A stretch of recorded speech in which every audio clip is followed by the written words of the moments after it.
నమస్తే, welcome to our channel. నేను సిరి.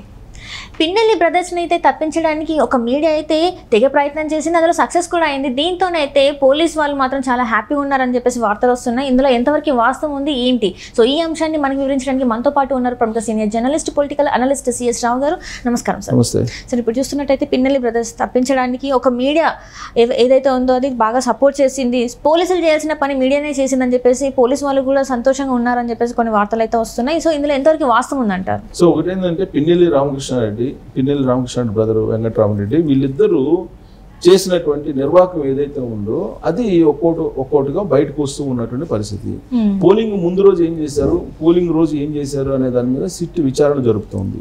Ground లో అసలు ఏం జరిగింది అనే దాని మీద అట్లీస్ట్ వాళ్ళు చేసినటువంటి అరాచకాల మీద కంప్లైంట్ ఇవ్వడానికి కూడా ఎవరు ముందుకు రావట్లేదు అని అంటే అక్కడ పిన్నెల్లి రామకృష్ణారెడ్డి ఎంత పానిక్ సిచ్యువేషన్ క్రియేట్ చేశారు అనేది అర్థమవుతుంది.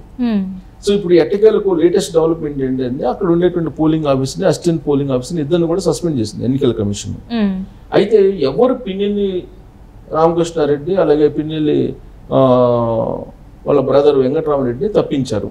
వాస్తవంగా వాళ్ళు తప్పించుకోవాల్సిన అవసరం ఏంటి, ఎందుకు పరారయ్యారు? పల్నాటి పులి అని చెప్పి అంటుంటారు వాళ్ళని. పల్నాటి పులిగా క్రియేట్ చేసుకొని పల్నాటి పులిగా వైఎస్ఆర్ కాంగ్రెస్ పార్టీలో చాలా మంది అవుతున్నాడు ఆయన. అలాంటి వాళ్ళు ఇప్పుడు పరారు కావాల్సినటువంటి అవసరం వచ్చింది. అసలు యాక్చువల్లీ హౌస్ అరెస్ట్ చేశారు కదా, వాళ్ళని హౌస్ అరెస్ట్ చేశారు. హౌస్ అరెస్ట్ చేసినప్పుడు పోలీసులు ఆధీనంలో ఉండాలి కదా, పోలీసుల సమక్షంలోనే ఉండాలి కదా.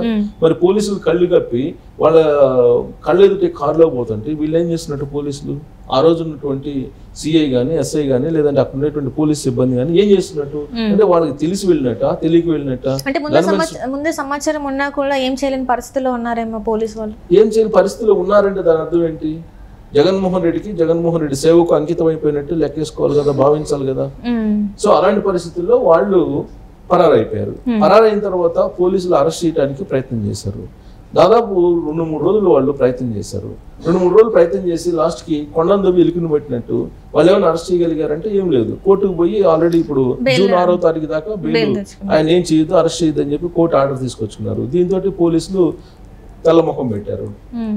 సో అంటే పోలీసులు వాళ్ళు అరెస్ట్ చేయలేనటువంటి పరిస్థితుల్లో వైఫల్యం చెందారు అనుకోవాలా, లేదంటే వాళ్ళు కోఆపరేట్ చేశారు అనుకోవాలా? ఇప్పుడేంటి ఆ ఎపిసోడ్ మొత్తం ఎటు తిరుగుతుంది? అసలు ఆ 2 రోజుల పాటు పిన్నెల్లి రామకృష్ణారెడ్డి, పిన్నెల్లి వెంకటరామరెడ్డి ఇద్దరు పిన్నెల్లి బ్రదర్స్ తప్పించుకోవడానికి, ఎస్కేప్ కావడానికి పోలీసుల నుంచి ఎవరు సహకారం చేశారు? నిజంగా వాళ్ళు అరెస్ట్ చేయాలనుకుంటే అంటే సిట్ వేసిన తర్వాత అరెస్ట్ చేయాలని చెప్పి భావించి ఉంటారు ఖచ్చితంగా. అయితే భావించి ఉన్నటువంటి సమయంలో వాళ్ళు ఎవరు మొత్తం సహాయ సహకారం అందించి బయటికి పంపించేసారు. వాళ్ళ ఫోన్లు అన్నీ ఉన్నప్పుడు కూడా ఫోన్ ద్వారా ట్రాకింగ్ చేసి పోలీసులు పట్టుకోవాల్సినటువంటి టెక్నాలజీ ఉన్నప్పుడు పోలీసులు పట్టుకోకుండా పోలీసులకు కూడా అంతు చిక్కకుండా ఉండేలాగా సహకారం ఎవరు అందించారంటే ఒక మీడియా సంబంధించి ఫుల్గా ఆయనకి కోఆపరేట్ చేసింది. అది కూడా బ్లూ మీడియాలో ఒక భాగంగా ఉంది. అది దాంట్లో ఉన్నటువంటి సిబ్బంది సహకరించారనేది పోలీసులు చెప్తూ ఉన్నారు. ఎంక్వైరీలో మొత్తం బయటికి వస్తుందని చెప్పి చెబుతున్నారు. సో కాబట్టి ఇప్పుడు వాస్తవంగా పిన్నెల్లి బ్రదర్స్ ని తప్పించాలనేది పోలీసుల యొక్క ఇంటెన్షన్. అది తెలుగుదేశం పార్టీ చెప్తుంది ఆ విధంగా. అలాగే విపక్షాలు కూడా ఆరోపిస్తుంది, జనసేన కూడా ఆరోపిస్తుంది. ఆ ఇంటెన్షన్ ఎవరు నెరవేర్చినట్టు? ఇప్పుడు మీడియా సిబ్బంది నెరవేర్చినట్టు. ఇప్పుడు ఏంటి, సిట్ వచ్చిన తర్వాత కూడా అరెస్ట్ చేయడానికి పోలీసులు ప్రయత్నం చేశారు, కానీ పట్టుకోలేకపోయారు. అది ఒక మీడియా సంస్థ ఇచ్చింది ఇన్ఫర్మేషన్, పోలీస్ మూవ్మెంట్ అంతా కూడా. అలాగే ఒక మీడియా సంస్థ సంబంధించిన సిబ్బంది కొంతమంది సహకారం అందించారు పిన్నెల్లి రామకృష్ణారెడ్డికి, అలాగే వాళ్ళ బ్రదర్కి. సో వాళ్ళు ఎస్కేప్ అయిపోయారు.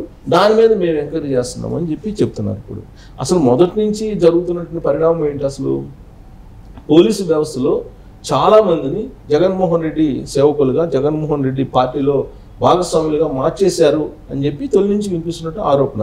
దానికి కారణం ఏంటి?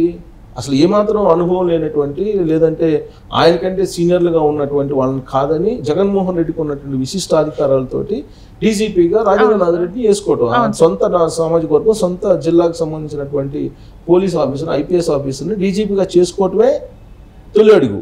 ఆ తర్వాత ఏం జరిగింది? అప్పటి వరకు ఉద్యమం బాటపట్టినటువంటి ఉద్యోగుల మీద అక్రమ కేసులు పెట్టాడు రాజేంద్రనాథ్ రెడ్డి. ఆ ఉద్యమం చేయడానికి కూడా సాహసం చేయని విధంగా కేసుల్లో ఇరికిచ్చేసి వాళ్ళని ఉద్యమం వైపు చూడకుండా చేయగలిగారు. సో దాంతో జగన్మోహన్ రెడ్డి ఆయనకి ఫుల్ ఫ్లెడ్జ్డ్గా పవర్స్ ఇవ్వడంతో పాటు రాబోయేటువంటి ఎన్నికల్లో ఎలా మళ్ళీ గెలవాలి అనే దాని మీద పోలీసులు ఎలా ఉపయోగించుకోవాలనే దాని మీద ఇద్దరు కలిసి ఆ స్కెచ్ వేశారు. ఆ స్కెచ్ ని ఇంప్లిమెంట్ చేసింది ఎవరు అంటే రాజేంద్రనాథ్ రెడ్డి అనేది తెలుగుదేశం పార్టీ, జనసేన, బీజేపీ చెప్తోంది. దాంట్లో భాగంగా సమస్యాత్మక ప్రాంతాలుగా ఉన్నటువంటి పల్నాడులో ఉన్నటువంటి మాచర్లు కానీ, ప్రధానంగా గురిజాలు కానీ, నర్సరావుపేట కానీ ఈ ప్రాంతాల్లో పోలీసు బందోబస్తును పెట్టి అక్కడ సిఆర్పిఎఫ్ దళాలను దింపి శాంతి భద్రతను నెలకొల్పాల్సినటువంటి పోలీసులు ఏం చేశారు?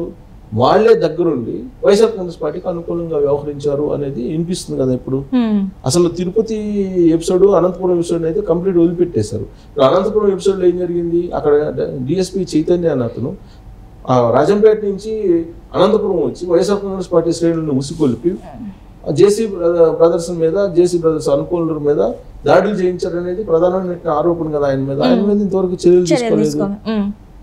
ఆ తర్వాత తిరుపతిలో అత్యాయతనం జరిగింది తెలుగుదేశం పార్టీ క్యాండిడేట్ మీద. అది పెద్ద నాన్ సీరియస్ తీసుకున్నారు. ఇప్పుడు పిన్నెల్లి రామకృష్ణారెడ్డి కూడా ఎందుకు సీరియస్ గా తీసుకోవాల్సి వచ్చిందంటే ఎన్నికల కమిషన్ ఎంటర్ అయింది.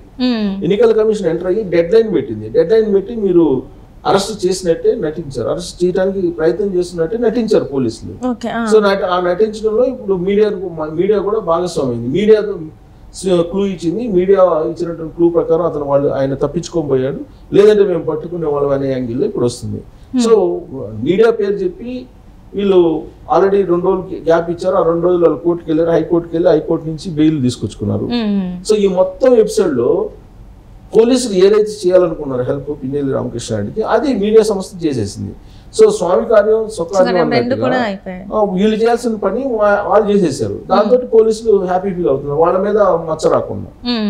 నిజంగా మీడియా సంస్థ లేదంటే మీడియా సంస్థలో ఉండేటువంటి ఉద్యోగులు ఒకవేళ క్లూ ఇచ్చినా కానీ కొట్టుకోలేనటువంటి పరిస్థితులు ఆంధ్రప్రదేశ్ పోలీసులు ఉన్నారంటే లేరు. వాళ్ళ సామర్థ్యం అందరికీ తెలుసు. వాళ్ళు అనుకుంటే ఏ విధంగా చేస్తారనేది అనేక సంఘటనలు ఉన్నాయి. గతంలో కూడా వాళ్ళు బెస్ట్ పోలీస్ ఆఫీసర్స్ గా అవార్డు తీసుకున్నటువంటి వాళ్ళు కూడా అనేక మంది ఉన్నారు. బెస్ట్ పోలీస్ గా ఆంధ్రప్రదేశ్ పోలీస్ కి గుర్తింపు ఉంది ఒకప్పుడు. ఆ తర్వాత ఇప్పుడు జరిగినటువంటి పరిణామాలను చూస్తే అసలు పోలీస్ యంత్రాంగం ఇప్పుడు వైసీపీకి, జగన్మోహన్ రెడ్డికి కోసమే పనిచేస్తున్నట్టు అనిపిస్తుంది. ప్రజా ధనంతో జీతాలు తీసుకుంటూ వాళ్ళు.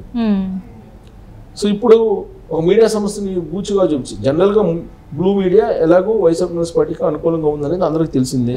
ఆ విషయాన్ని జగన్మోహన్ రెడ్డి అనేక మీటింగ్ లో చెప్పారు.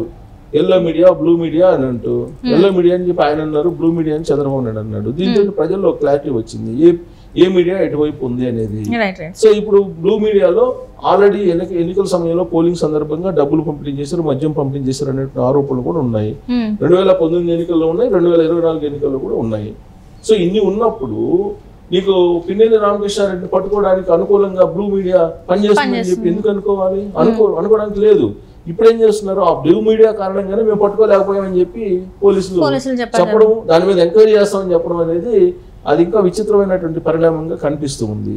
సో కాబట్టి అందరూ ఏదో అంటారు చూసా, వాళ్ళు చేయాల్సిన పని చేశారు కాబట్టి ఫుల్ హ్యాపీ ఫీల్ అవుతున్నట్టు అనిపిస్తుంది పోలీసులు. ఈ మొత్తం ఎపిసోడ్ లో మరి కనీసం ఆ మీడియా సంస్థకు సంబంధించిన ఎవరెవరు కోఆపరేట్ చేసినప్పుడు నేరం చేయటం కన్నా నేరాన్ని ప్రోత్సహించినటువంటి వాళ్ళు శిక్ష ఎక్కువ ఉండాలి. మరి వాళ్ళు ఎంక్వైరీ చేసి మరి వాళ్ళ ఆ మీడియా సంస్థలో ఉండేటువంటి వాళ్ళ మీద చర్యలు తీసుకుంటే నిజంగా పోలీసులు మనం అప్రిషియేట్ చేయాలి. అలా కాకుండా ఉంటే మాత్రం వీళ్ళు చేయాల్సిన వాళ్ళు చేశారు కాబట్టి వీళ్ళు హ్యాపీ ఫీల్ అవుతుంది అనుకోవాలి మనం.